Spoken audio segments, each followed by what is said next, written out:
기독교에서는 어떤 점에서는 피의 제사가 인간이 속죄받을 수 있는 유일한 희망이라고 유대교와 같은 테두리 안에서 주장하는 점이 있습니다. 피 흘림이 없이는 죄 사함이 있을 수 없다거나 성경이 죄의 속죄에 대해서 피의 속죄만을 제시한다고 얘기하는 것 등입니다. 기독교에서는 물론 교파에 따라 내용이 다른 건 알고 있습니다만 서기 70년에 예루살렘의 성전이 파괴된 이후로 19세기가량 지나는 동안 유대민족이 속죄를 위한 필수적인 제사가 부족했었다는 이유로 하심께서 다른 희생제사로 대체해 주셨다는 내용을 얘기하는 이들도 있습니다. 그리고 그런 이들을 포함해서 한결같이 얘기하는 세상을 위한 희생, 피의 제사는 예수의 죽음이 그것이라고 주장합니다. 그래서 이 주장을 뒷받침하는 내용으로 다음의 내용이 많이 첨부되기도 합니다. 왜냐하면 피 안에 육신의 혼이 있기 때문이다. 나는 너희 혼들을 속죄하려고 제단 위에서 너희에게 그것을 주었다. 이는 혼을 속죄하는 것이 피이기 때문이다. 번역의 괜찮고 안 괜찮고 여부와 상관없이 교회는 이 구절을 통해서 죄인의 피가 구원을 위한 인간의 유일한 희망이며 하심께서 그의 죄를 용서하실 거라는 확신을 얘기합니다. 그리고 이 주장과 달리 토라는 다음에 세 가지 속죄 방법을 분명하게 규정합니다. 바로 속죄 제사와 회개 그리고 자선입니다. 이 속죄제는 가장 중요한 이해가 모든 종류의 죄를 속죄하는 것이 아니라는 것입니다. 이것은 심지어 번역이 잘못된 한글 성경으로도 분명하게 알 수 있는 내용으로 교회에서 자세하게 안 가르쳐 주는 것과 상관없이 바이크라의 해당 내용을 읽어보는 이들도 명확하게 보고 파악하지 않는다는 얘기입니다. 토라에서 코르반 하타트로 부르는 죄의 속죄를 위한 제사는 인간이 사소한 죄악으로도 생각할 수 있는 그런 의도하지 않은 죄에 대해서만임을 명백하게 규정하고 있습니다. 그리고 그것이 무슨 얘기냐면 반대로 고의로 지은 죄는 그 범법이 속죄 제사로는 속죄밖에 불충분하다는 얘기입니다. 뻔뻔한 죄인은 성전에서 금지되는 자였습니다. 하심의 계명에 대한 의도적 반역을 행한 자들은 자신의 죄의 결과를 들어야 했습니다. 토라는 이 기본 원리에 대해 굉장히 엄격한 어조로 분명하게 가르칩니다. 예수는 고의든 우발적이든 죄를 지은 누군가를 위해 죽어줄 수 없습니다. 앞의 내용들과 함께 그 예로 유대인들은 어떤 상황에서도 인신제사를 드리는 것이 엄격하게 금지된다는 것이 있습니다. 유대문헌 전체를 통틀어도 인간 희생이 용인되는 곳은 단 한 곳도 없습니다. 성경은 유대인들에게 사람을 제물로 바치는 것은 큰 죄라고 거듭해서 경고하고 바이크라에서는 오직 특정 종류의 동물의 피만 제사에 사용할 수 있다는 것이 허용됩니다. 이것과 관련해서 이 영상을 보시는 분들 중 기독교인들에게는 그것이 쓰게 들릴 수밖에 없겠지만 고대 많은 종교들 또한 기독교가 지금까지 전파하는 속죄에 대한 개념을 동일하거나 비슷하게 정리하기도 했었다는 것이 사실입니다. 대표적으로는 자신들의 죄를 속죄하거나 신들을 달래기 위해 이 어린아이를 희생제물로 바치는 무려 이스라엘 안에서도 행해졌던 이 몰레크에 대한 제사 등이 그것입니다. 심지어 이런 종교가 어린아이의 희생을 더 주요하게 삼은 이유는 아이의 존재라는 것이 이 죄가 없는 사람을 상징하는 의미가 되기 때문이었습니다. 그리고 그 반대로 하심께서는 아브라함에게 그가 사랑하는 아들을 제물로 바치라고 명령한 후 모리아 산에서의 신의 명령에 대한 그의 실천이 궁극적으로 빛나는 순간에 하심께서는 오히려 그것을 멈추시면서 그분께서는 인간 희생을 원하지 않으심을 너무도 분명하게 도장 찍으셨습니다. 전능자의 명령은 인신제사보다 동물의 제사를 허용하고 원하신다는 사실은 이스라엘 자녀들의 정신과 영혼에서 떠난 적이 없었습니다. 거기다가 예헤스켈 예언자는 의인이 악인을 속죄할 수 없다고 분명히 선언하고 있습니다. 심지어 이거는 한국의 상식의 범주에서도 생각해 볼 수 있는 문제가 있습니다. 어떤 아버지가 다른 사람의 잘못 때문에 자신에게 순종하는 아이를 벌한다면 그걸 보는 우리는 과연 그 아버지를 어떻게 생각할까요?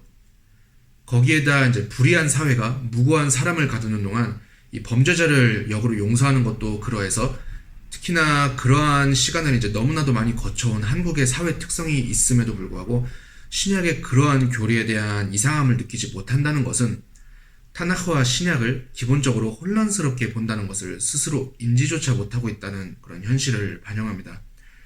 예헤스켈 예언자는 분명하게 무고한 이가 악인의 죄를 위해 죽을 수 없음을 경고했습니다. 다시 바이크라의 내용으로 돌아와서 기독교에서 바이크라 17장 11절을 피의 희생이란 것이 필수 불가결한 것임을 강조하면서 예수의 속죄의 근거로 삼으려면 그 구절을 일부만 보지 말고 전체를 그대로 사용해야 합니다.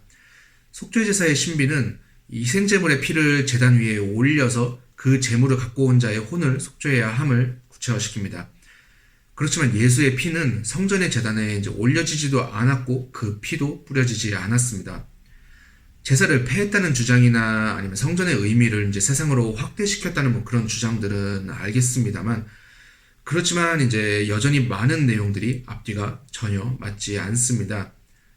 한 구절 안에서도 어떤 건 의미적으로 취하고 어떤 건 문자적으로 취하고가 너무 혼란스럽게 여기저기에서 영향을 발휘합니다. 거기다 또 하나 제사만 강조할 것 같던 유대인에 대한 현실은 타나크의 예언자들을 통해 회개하는 죄인에 참여하는 기도가 희생제사를 대신할 수 있음이 유대인들에게 선언됐다는 사실입니다. 그래서 성전이 없는 지금의 이스라엘에서 유대인들의 의도하지 않은 죄의 속죄가 하셴의 자비를 간구하는 것으로 가능하다는 걸 상상조차 못하는 분들이 많습니다.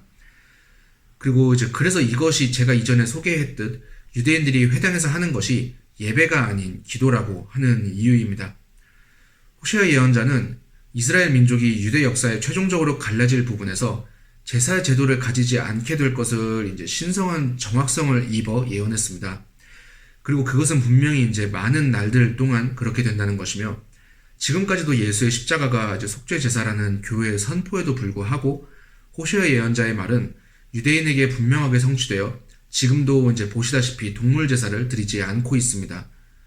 그런데 그렇다면 유대인들은 그들의 쓰라린 유배 기간 동안 피해 제사가 없이 어떻게 의도적이지 않았던 죄를 속죄한단 말인가요? 바이크라에 규정된 그런 동물 제사는 그럼 다 무엇인가요? 교회는 유대인들이 기술적으로 괜찮지 않은 상태라고 주장하지만 타나크는 분명 거기에 동의하지 않습니다. 그래서 호시아 14장 2절에서 3절의 내용은 중요한 가르침으로 가르쳐집니다. 이스라엘아, 하셴 내 엘로킴에게로 돌아오라. 이는 너가 내 죄악으로 넘어졌기 때문이다. 너희는 말씀을 취해 하셴께로 돌아와 너가 짊어지고 있는 모든 죄악을 그에게 말씀드리고 좋은 것을 취하라. 우리의 입술들로 수소를 갚겠나이다.